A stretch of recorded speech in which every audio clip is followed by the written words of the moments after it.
In a dark world, remember to be the light. Welcome to Black Swan Revelations. Here is your host, the Black Swan himself, Shane. One down, two to go. Kimberly Cheatley finally decided to resign. I said this 51 minutes or so in to my video last Saturday that the director of Secret Service need to be removed. I also said that those in charge of the local authorities, specifically Butler, need to also be removed. So we're waiting for two more people to get fired or to resign because they're horrible. All right. So there is this is day 2 of the hearing for the assassination attempt of Donald Trump. Yesterday, just about everybody said to Kimberly Cheatley, you need to resign because you're not giving us answers. You are a disgrace and everything. They called her just about every name under the sun. And then I guess last night she woke up in the middle of the night in a cold sweat and went, you know what? I think perhaps it is in the best interest of public safety that I resign. Yeah, you should have did that on day 1. All right, you're gone. Next, two more to go. So we're going to be talking about this a little bit today. Let me just show this video here. This is what's going on right now. So they're just recapping. This is day 2 of the Secret Service FBI Congress hearing on the Trump assassination attempt. So they're doing a bit of a review of Kimberly Cheatle. I said Cheatley, it's Cheatle. She resigned. So now they have Commissioner Paris up next. And then also they have, what's his name? Patrick Yos. So that's coming up. So we'll maybe if we have time, we'll go there.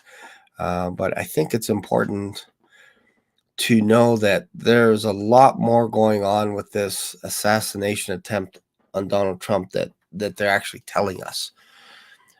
But in fairness to the Secret Service, if you want to keep a secret, if you want something to be kept secret, give it to the Secret Service. That's their mission, is to keep everything secretive. That's what they do. They do this. She was tight-lipped. She didn't want to spill the beans on anything or anyone. So, so she's done. 2 more to go. That's interesting. But while I was thinking about this, you guys are always amazed, I know, how I can tie this in with some Bible stories from the Old Testament. This kind of reminds me of a coup that was happening in the Old Testament, and it was with a young king by the name of Joash. So we're going to read the story, and we're going to talk about Joash's Secret Service. These guys were guarding him 24 hours a day, 7 days a week. And you're probably thinking, what? That's in the Bible? Yep, it's in the Bible. It's in the Bible. So before we go there, we're just going to check the comments, see how everyone's doing. Hey, Colleen. Mr. Vax too. Awesome. All right. Awesome. Okay. So let's go. Let's get some Bible in us today, shall we? All right. Let me go to 2 Kings chapter 11. And hopefully I don't butcher some of these names here, this is chapter 11. And when Athaliah, can you see me? All right. Can you see the verse? Okay, cool. Athaliah, the mother of Ahijah, saw that her son was dead. She arose and destroyed all the seed royal. Anybody that was next in line to become king, destroyed them all. But Jehosheba, the daughter of King Joram, sister of Ahijah, took Joash, the son of Ahijah, and stole him from among the king's sons, which were slain. And they hid him, even him and his nurse, in the bedchamber from Athaliah, so that he was not slain. They protected him. She protected him. And he was hid with her hid in the house of the Lord for 6 years. She hid him. And Athaliah did reign over the land.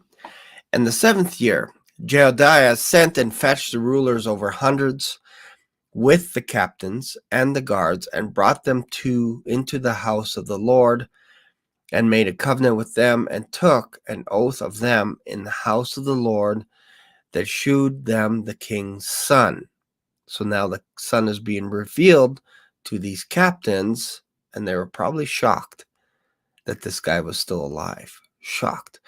And he commanded them, saying, This is the thing that ye shall do. A third part of you that entereth in on the Sabbath shall even be keepers of the watch of the king's house. You are now his personal bodyguards.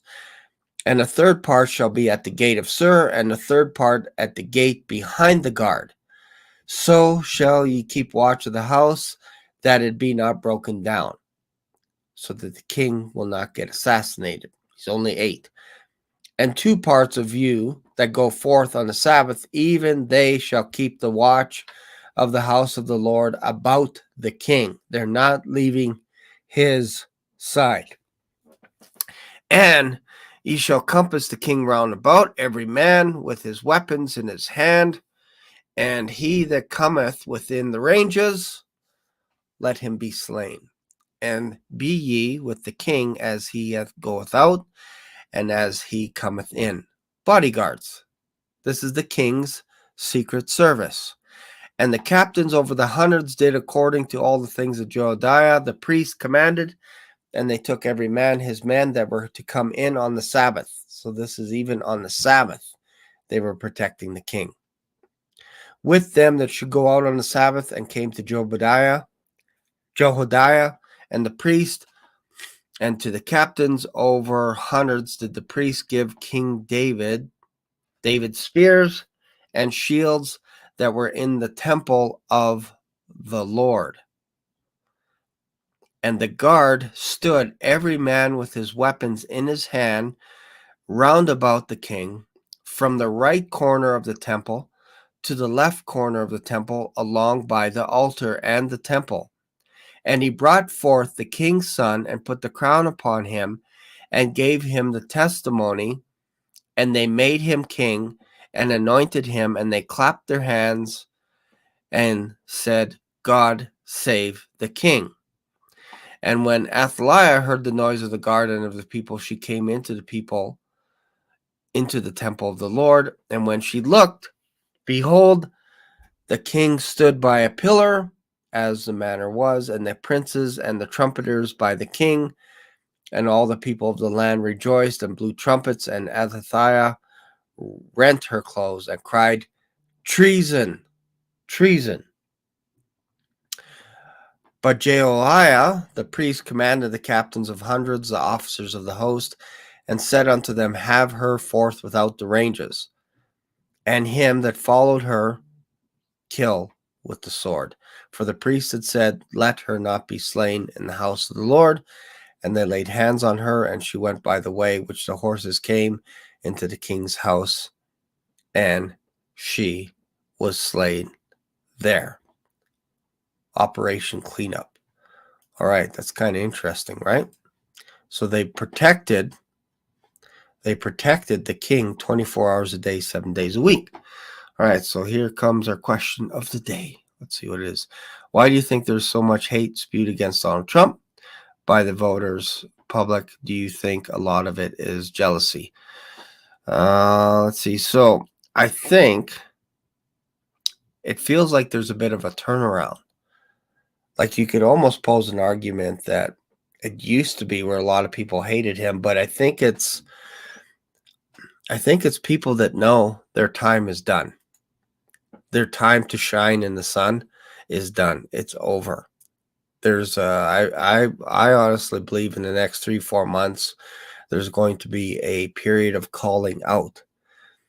Leaders are going to be fired en masse, left, right, and center. This is going to be a huge cleanup.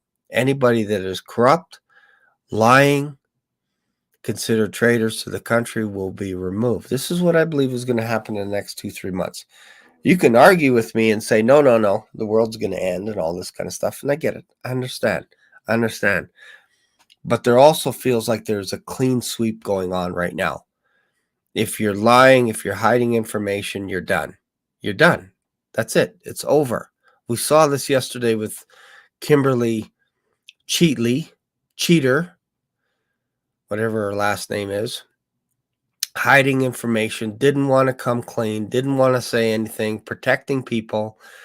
They were asking about the potential of a second shooter. She couldn't deny it. They were talking about the tower, if anyone was on the tower, if she can do it, because there's all kinds of conspiracies going on, and she did not help squash it at all. Conspiracies of multiple shooters. Why didn't you have the roof covered with anyone? Why didn't you put a police car out in front? Why was there people in the 2-story building behind the shooter with a direct angle to Donald Trump, the former president of the United States? Why did all this stuff happen? She couldn't answer one thing. So she's done. She resigned today. Done. I think these next two guys, depending on their answers, most likely will probably have to do the same thing. Most likely resign tomorrow. So my question to you, my American friends, do you feel that America is safer today than a week ago? Do you feel safer? Do you feel much safer? Do you feel like, wow, I am so happy, like that we have so much protection for our government, our agencies? We're like, this is amazing. Or do you feel perhaps there's a little bit of vulnerability there? And now you have the Prime Minister, Netanyahu, is in the United States of America, and tomorrow he's speaking before the Congress. Tomorrow. And there's not riots, but there's people protesting outside. And I don't think, well, he probably has a huge protection of people, guards, his own personal bodyguards. But I don't know. I don't think this is the best time for the Prime Minister to show up. But he probably feels that it's okay because he has protection. I'm just thinking, if it was easy for a 20-year-old to try and take out Donald Trump and just missed by an inch, what makes you think they're not going to try again, whoever they are? We don't know. We still don't know who they are. You could say the Democrats or whatever. I just think that's kind of level stuff. I think this goes deeper than that. This is almost, I feel, making America more vulnerable by having the Israeli Prime Minister in the United States. If he makes it out alive, then obviously it was a good decision. I don't wish any harm on him whatsoever. I don't wish any harm on the Democrats. I don't wish any harm on the Republicans. I think it's weird to shoot people because you don't agree with something. I think that's a weird thing. As a Christian, I'm against that stuff. I don't think you need to shoot somebody just because they voted against somebody that you wanted to be in power. I think that's weird. And I don't think it's a good thing to come against a leader, to take him out because you don't agree with his politics. I think there's ways to do that. I think there's ways to remove him, and it starts with prayer. If you can't pray for your politicians to be removed or to be put in or whatever, you just refuse to pray about it, then that's on you. That's on you. You can't complain. You can't complain.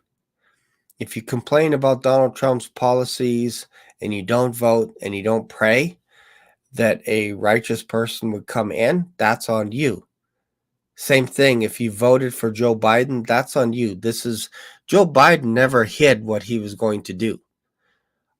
The Prime Minister of Canada, our Prime Minister, promised us, swore that he would increase our debt, and we still voted him in. So Trudeau's not lying. He's saying basically single-handedly he's going to bring our country down. He's doing what he promised. Same thing with Joe Biden. Open borders, all this stuff. He's doing what he promised his platform. You can't get mad at them for that. You can get mad at people for not voting the right way. You do live in a democratic society, right? So why don't you vote for the right people?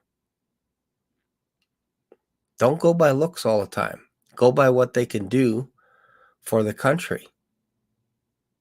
And yes, you guys now have Donald Trump to contend with, like him or not. I believe he's going to be your next president. I think he's going to clean up. Will he be the same as before? Probably not. You change when you get shot at. You do change. I watched an interview last night with Elon Musk and Jordan Peterson. It's about 3 hours long. That's eye-opening. If you want to build a case around a false prophet, man, Elon Musk checks all the boxes. The first thing that he says, Jordan Peterson interviews him and says, what you up to? Well, I'm building the world's first supercomputer. We're using like thousands of H100 chips from, who are they? Who's the company? Forget the name of the company. Jensen. His chips. NVIDIA. It's like, so where's the building? Well, it's in Memphis. This is Elon Musk saying it's in Memphis. You know, Memphis, like the pyramids, like Egypt, all this kind of stuff. And Jordan Peterson's like, yeah, that kind of rings a bell. Yeah, ha, ha, ha. And then Elon Musk says, who knows, maybe, just maybe, we will have a new god coming out of Memphis. G-O-D. Ha, ha, ha, ha, ha, ha, ha. And Jordan Peterson laughs as well and says, I wish that was funny. It's not funny. Elon Musk catches Jordan Peterson saying, you thought that's not funny. It's an interesting interview. I'm telling you, man. Elon Musk's goal is to bring a god into this world. It's right out of the Bible. A false prophet creates an image of the beast that comes to life, and everyone is to worship the image of the beast, and the beast that has a fatal wound that was healed to the head, and worship the devil, Satan. You can't get around that stuff. You can't get around it. That's what the false prophet is going to do. I could build a strong case that Elon Musk is that false prophet. He's saying it over and over and over again, and he laughs about it, and we're just accepting him. We're just going, yeah, this makes sense.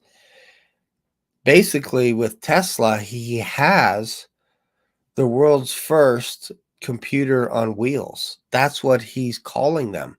They're not cars. It's a mistake to call your Tesla vehicle a car, an automobile. That's not what it is. It's a computer on wheels. This is what Elon Musk believes that they are. Every night when you plug in your vehicle to recharge it, they can actually give updates to your vehicle so that if you had your vehicle a year or 2 years ago, like say you bought it 2 years ago, this is the only vehicle that'll actually be better than when you first bought it with all the upgrades.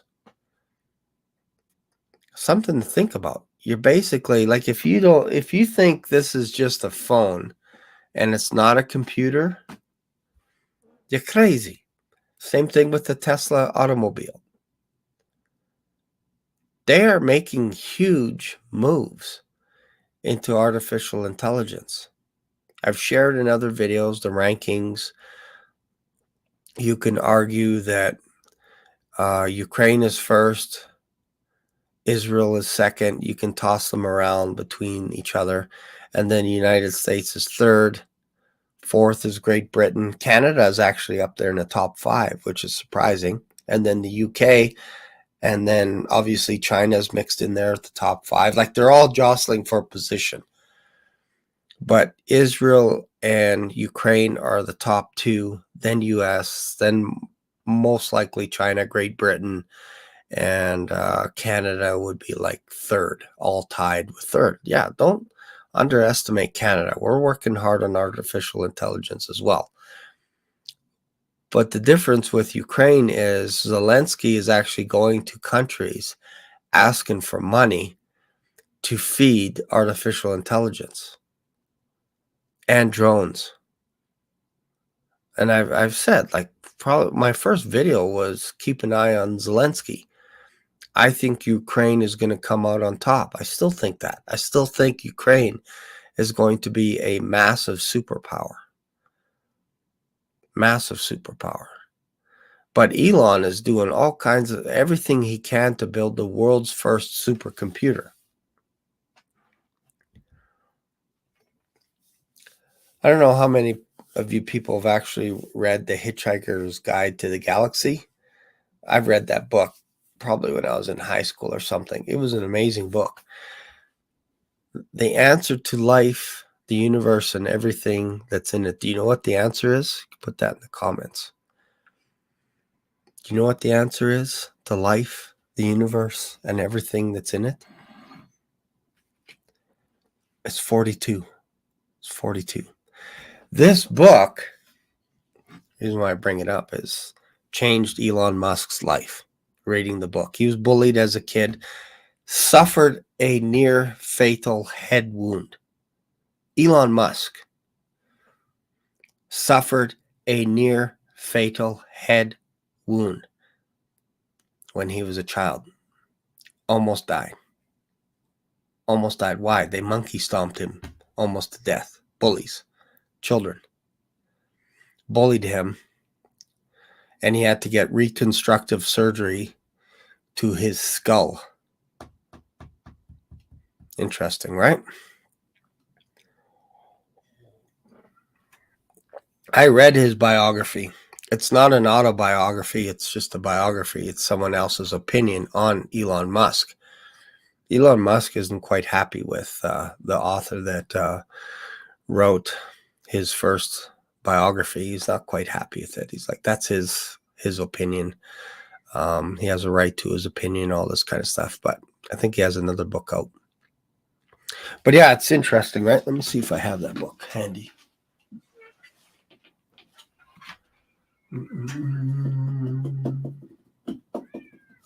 Oh yeah, right here.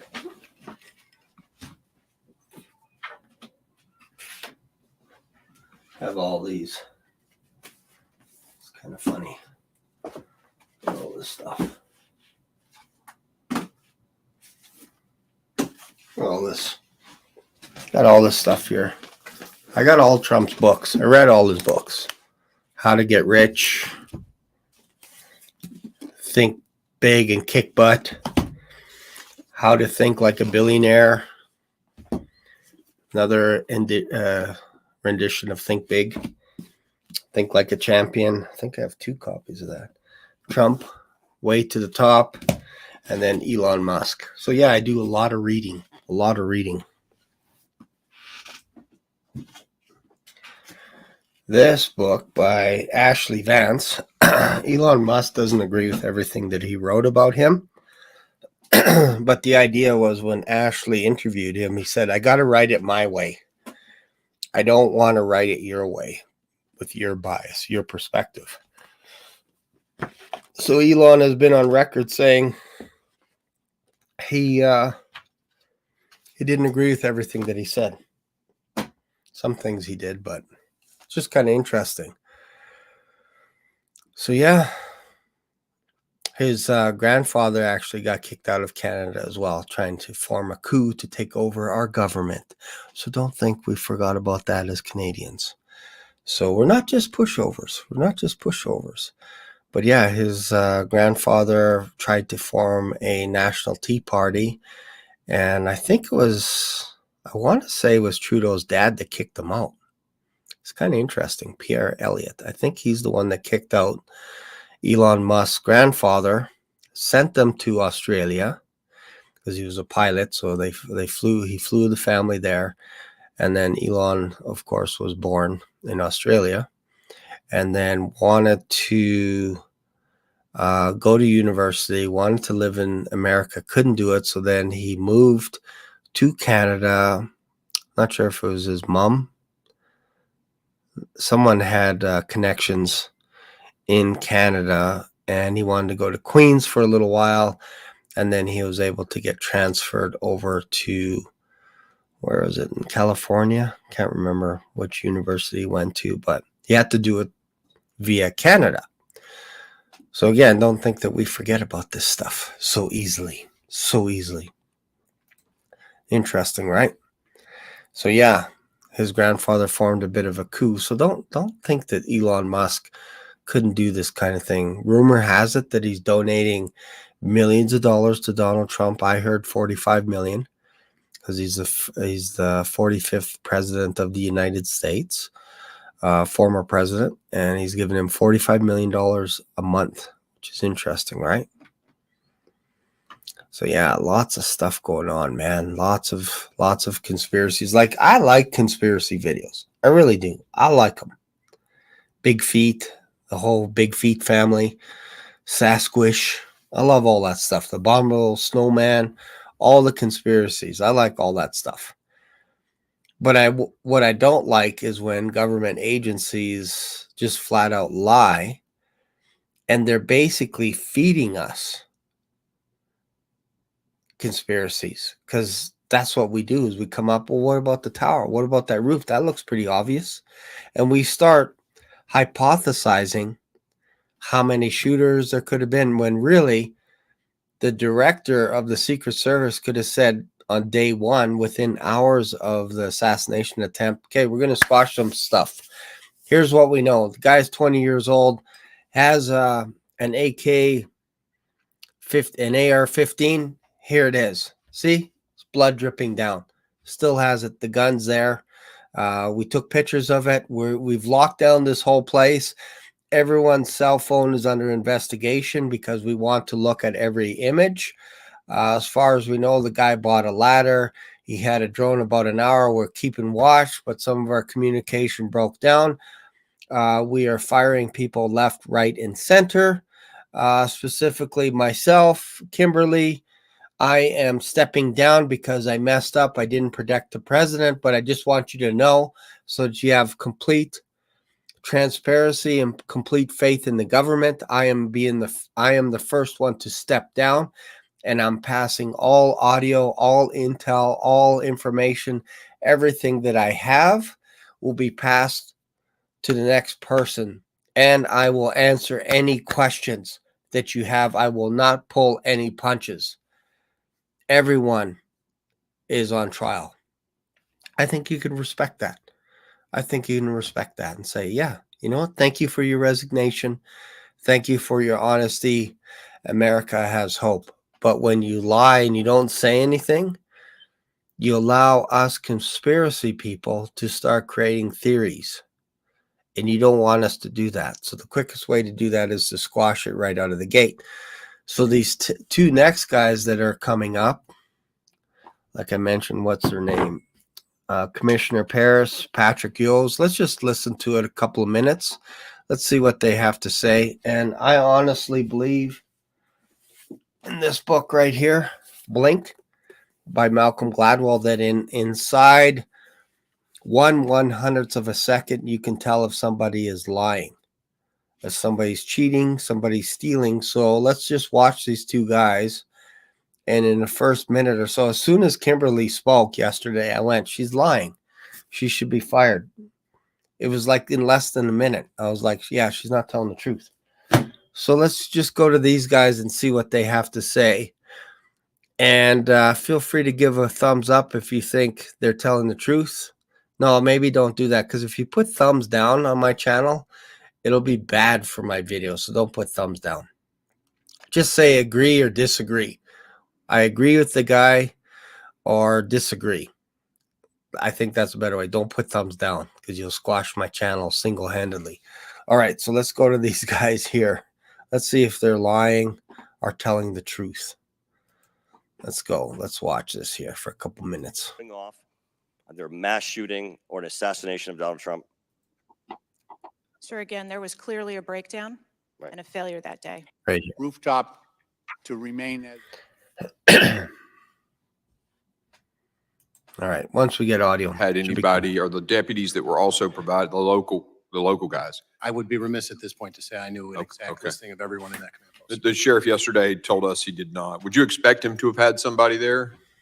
So I would say generally, there's a lot of talk about interoperability and communications. The state police, for example, operate our own statewide radio liar. I'm kidding. I'll let him go. I'll let him go. network. So we have the ability to, if we have an incident, a long protracted incident, for example, where we need to patch other agencies in, we have the capability to do that. However, Secret Service, for example, maintains some additional encrypted communications. So the best way to integrate unified command Is physically present in the correct, command that would site? be our, Yeah, I that's would how the expect- Army does it. The military I would does it. expect our commanders to have personnel in there so that we could have radio communication as well as a redundancy in the operations plan with a telephonic backup. Do you know if in this particular case, I mean, normally they sweep these sites with dogs. Was a K-9 team used here for this event? I do not know. I have not seen the Secret Service operations plan. I've asked for it. I've yet to receive it. I'll come back to this guy. So tiring. So tiring. Right out of the gate. I'm calling it.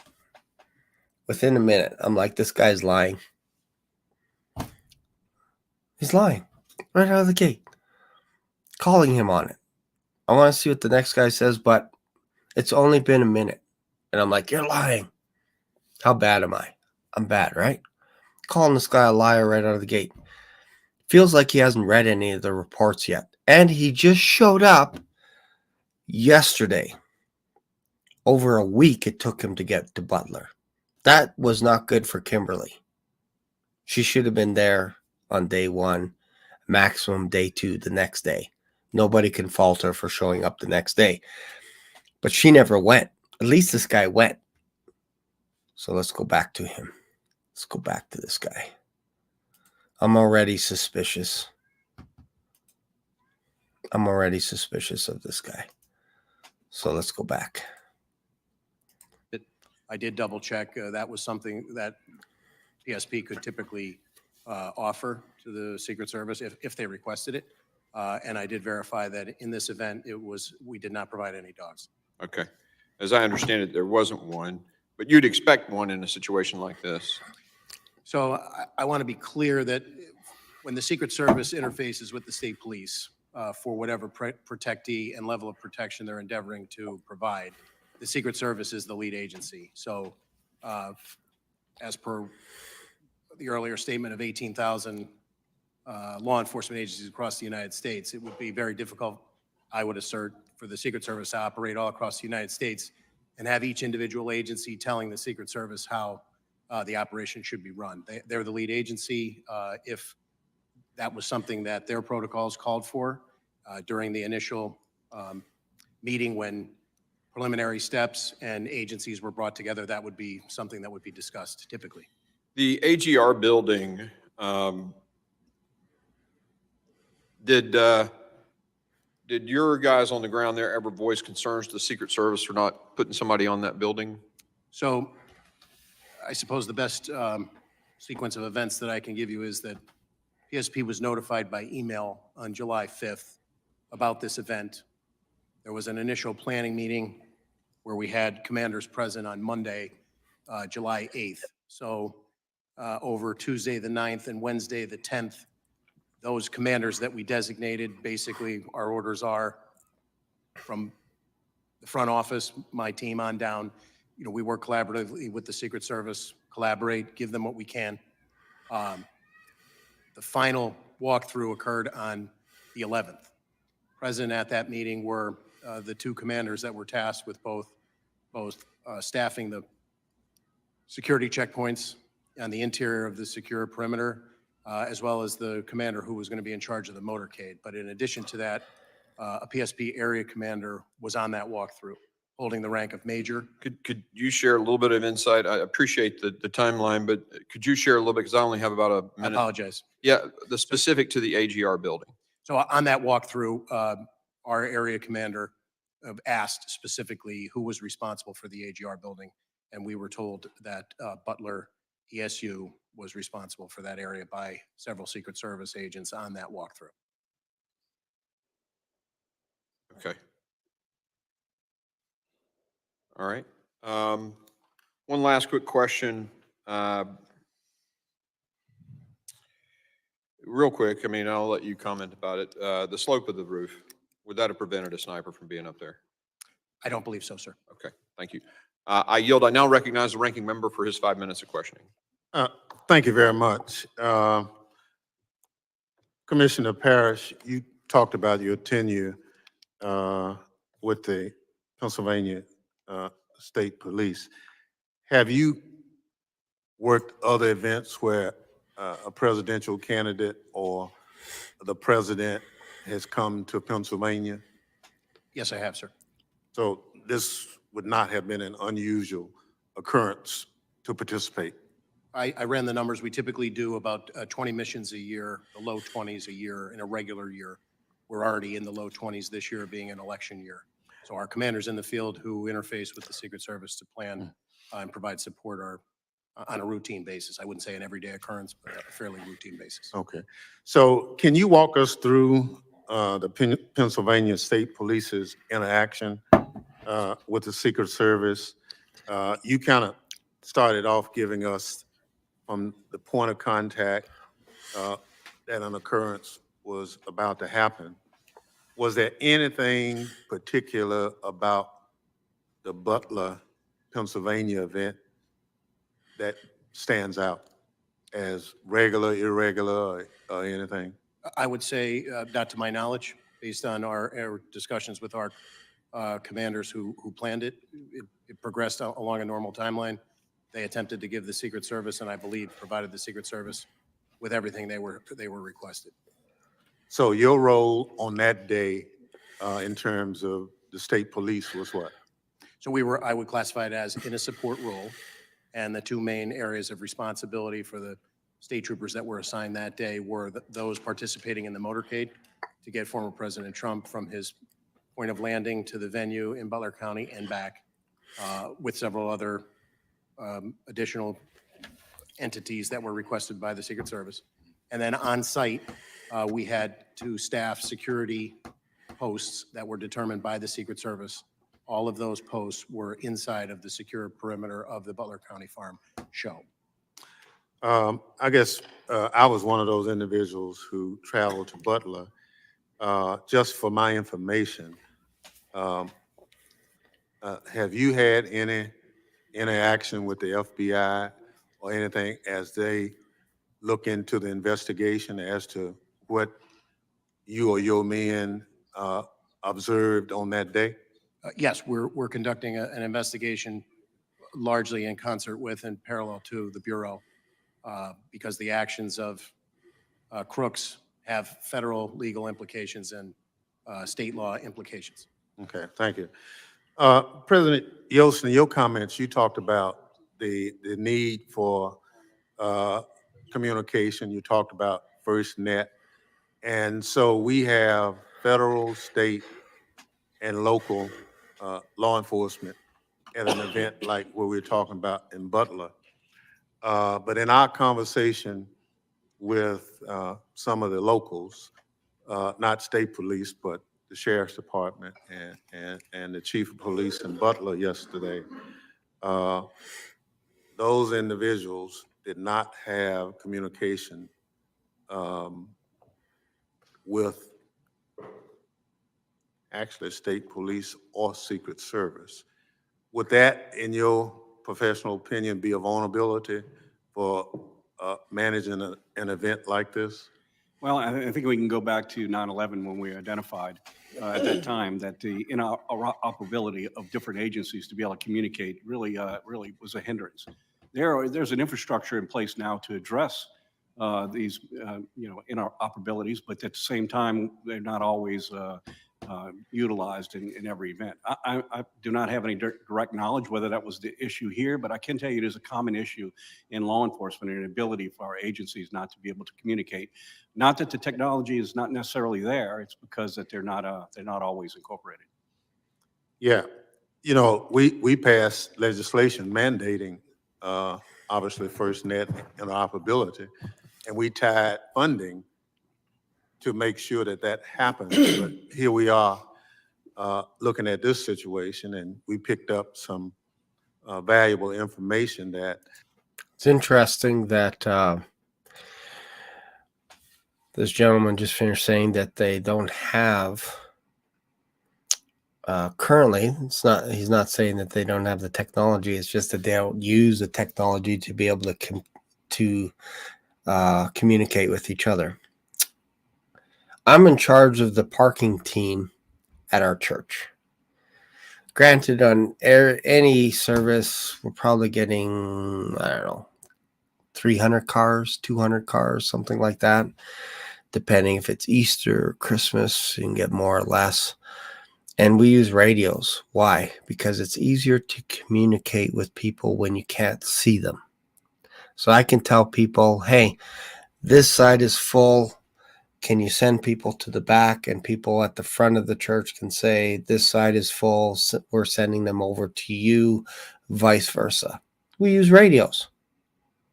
It's just easier. So the idea that there are departments that don't connect with everyone to protect the former vice president or the former president, Donald Trump, it's weird.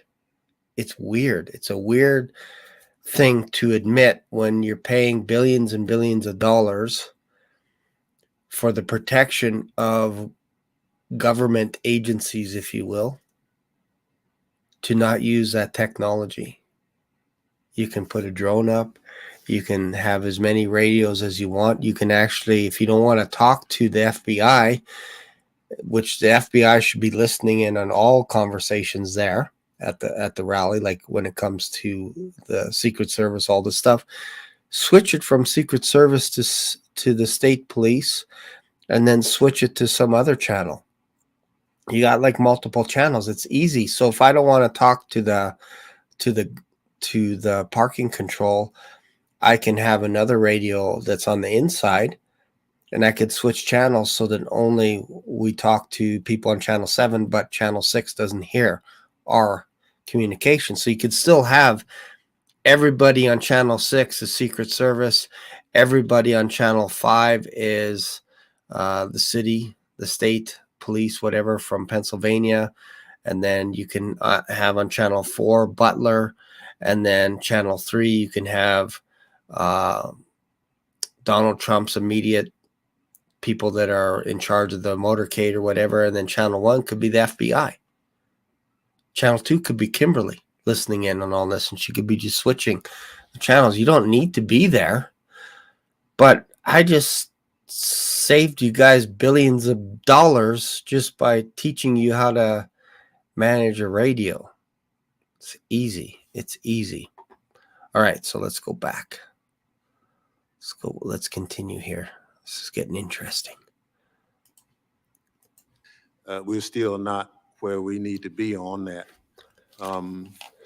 I would think that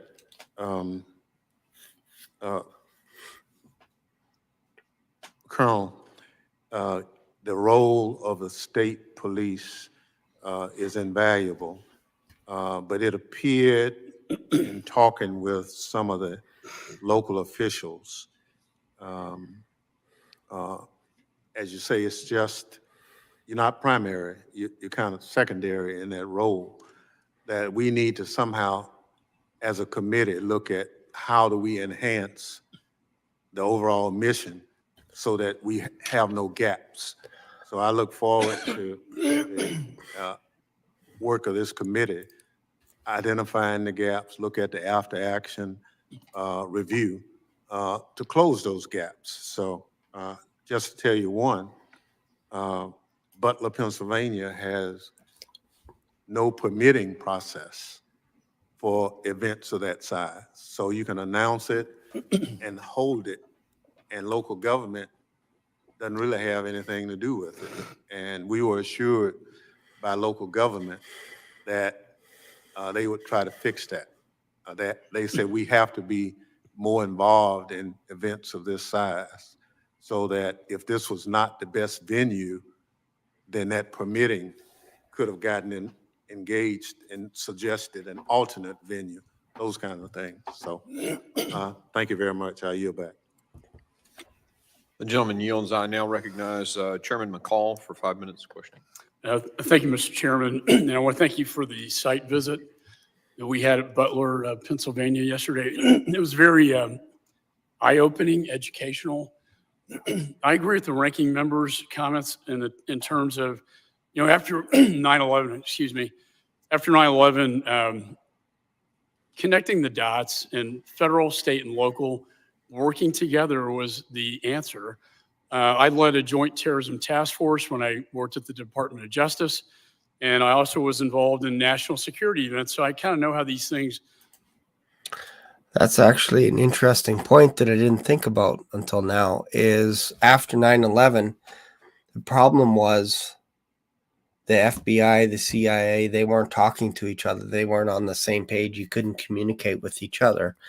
What was promised basically the next day moving forward is all federal agencies were able to communicate with each other seamlessly.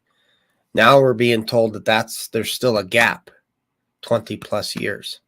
That's a problem. That tells you this may not change, this gap. So again, I asked at the beginning, do you feel like America is safer today than it was a week ago? We have the Prime Minister of Israel, Netanyahu, he's in town. Elvis is in the building. Do you feel he is safer than last week? Because here we're saying, they're basically telling us there's gaps right now in communication. I'm suggesting that the Prime Minister of Israel is not safe, and he's going to be speaking tomorrow in Congress. Unless there's something I'm missing here. But this is basic. Like, again, think about it. A 20-year-old was able to walk in with an AR-15 and blast the president, firing off at least 3 shots. Some people say 7, 8 shots. 20-year-old. You think the PM is safe with all these people coming against him? Palestinians protesting.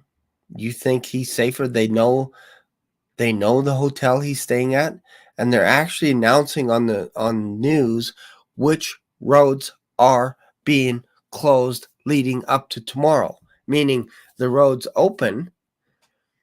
That you're basically telling people where the Prime Minister is and isn't. I've never heard of that before. There's times where we'll have Prime Minister Trudeau show up out of the blue, and we're like, oh yeah, that makes sense. It's top security. Like, you don't need to tell us when he's leaving. They're telling us everything in the news. When the Prime Minister left, what flight he's on, obviously it's their own plane, when they're landing, which roads are being blocked off, when he's going to arrive, where he's staying. This is all over the news. Why? That's weird. There should be a blackout for the PM upon his arrival. Nobody should know where he's staying. That's weird.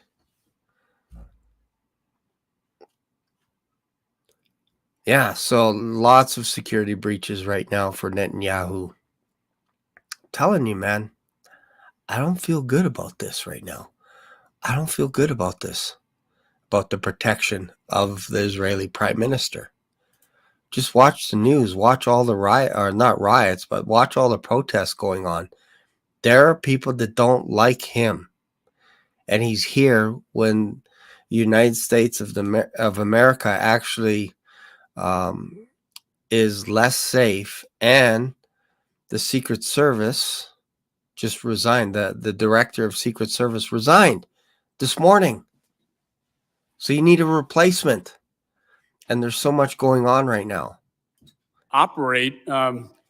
My question is to Colonel Paris. it's standard practice that the lead federal agent. I don't know about you guys, but all of a sudden I feel like having a Dr. Pepper. Weird. I don't know why. Is it because this guy has a Dr. Pepper? It's just sitting there. I'm so thirsty right now. Let's continue.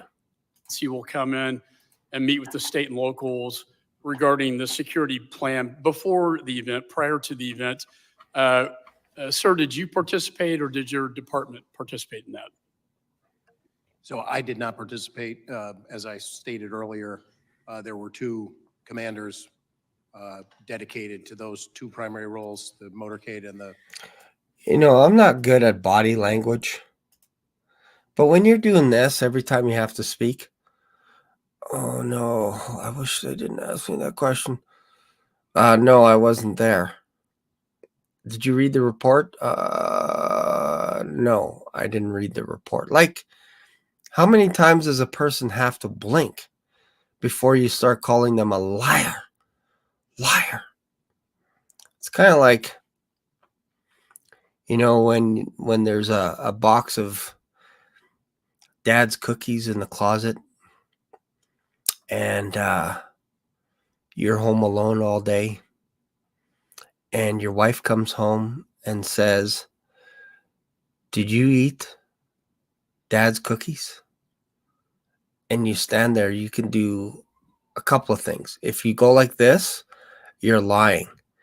If you go like this, you're lying. If you go like this, you're lying. One of those directions. Or if you ask a question, you're lying. Me? Are you talking to me, man? Are you suggesting that I would have a dad's cookie? Just because I've been left at home, man? Are you accusing me of being a liar and a cookie monster? Yeah, you're guilty because you asked the question. You're buying time. This may or may not have anything to do with this video, but suddenly I'm hungry for dad's cookie. Let's continue. But it bugs me when people, when you ask them a question, they're like, feels like they're stalling. Feels like they're stalling. All right, let's go back. Let's go back. Staffing of the posts on site within the secure perimeter, as well as a state police area commander. So just as a way of background, our area commander that covers multiple troops in that area of the state, out of nearly 5,000 troopers, there are only 4 area commanders. So that major was present for the walkthrough on the 11th. And were your troopers assigned inside the perimeter or outside? Inside. Inside. And was With the the outside within the jurisdiction of the local police? So just as a point of clarification, there were 2, on the operations plan, there were 2 marked cars that were assigned roving duties, which would primarily, as the name implies, be outside of the secure perimeter on roadways, responding to incidents that potentially could occur as a result of. All right. All right. So this is interesting. I'm going to be watching this stuff. I'm going to be watching this. Oscar award-winning acting. Thank you for that. Thank you for that. I just feel really hungry right now. It's 12:38. I haven't had lunch yet. I get a little lightheaded when I'm doing a live stream and I'm hungry. I don't get hangry. I try to become a comedian, so that's my time to wrap things up and go eat. But I am going to be watching this investigation. I am going to be monitoring the Prime Minister of Israel. I'm going to be watching the U.S. Congress speech tomorrow. So I encourage you to watch it if you like this kind of stuff as well. I know it kind of feels like that this channel's gone a little bit more political, but when you read the book of Revelation over and over again, there's lots of pieces that feel like they're just moving into place. And I also got to finish watching Elon Musk's interview by Jordan Peterson. That should be interesting. And so far it's fascinating right now. If you don't come away after watching that video thinking that Elon Musk is the false prophet, I don't know what you guys are watching. Because again, I'm a huge fan of Elon Musk, but there are things that he says that drive me absolutely crazy. Like, don't mention that you're trying to create a god from your supercomputer. Don't do that stuff. Just don't say that kind of stuff. It's weird. Just say you're building a really fast calculator. Do something like that. Don't say you're trying to create a god so that everyone can worship it. Don't do that. I should be his PR guy. But yeah, there's lots of stuff going on. And again, I feel like things just got amped up by the prime minister showing up. And he actually transferred all his authority to an acting PM, which is kind of surprising. In case something happens to him, this guy can actually make actions happen in Israel. In case Israel gets attacked or whatever, this guy can make decisions on behalf of the PM. So he's like an acting PM. So that's kind of interesting. I've never seen that done before. But yeah, I would encourage you guys to watch some of this stuff. Feel free to email me as well. But there's lots of stuff going on. I'm telling you, there's lots of stuff. You just have to be able to read through the lines. And if you even think of this guy, Carpenter, maybe you guys know what his name is. If you look it up in Latin, it means it's almost like, let me just find it real quick. This is kind of interesting. Let me just look this up real quick. Give me 1 second, then I'll wrap this up. I'll give you something to think about here. What's his name? Corey Comparator. Yeah, Comparator. All right, so let me just look up his name real quick here. 1 second here. Where's his name? Where is he?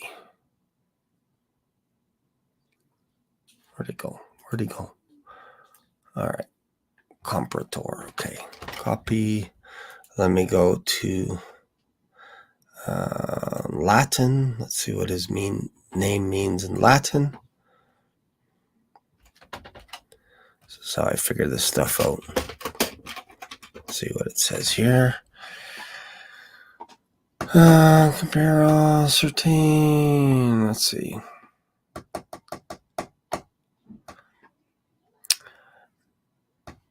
So it's almost like the name Latin means discoverer or to uncover in Latin, the name Comparator.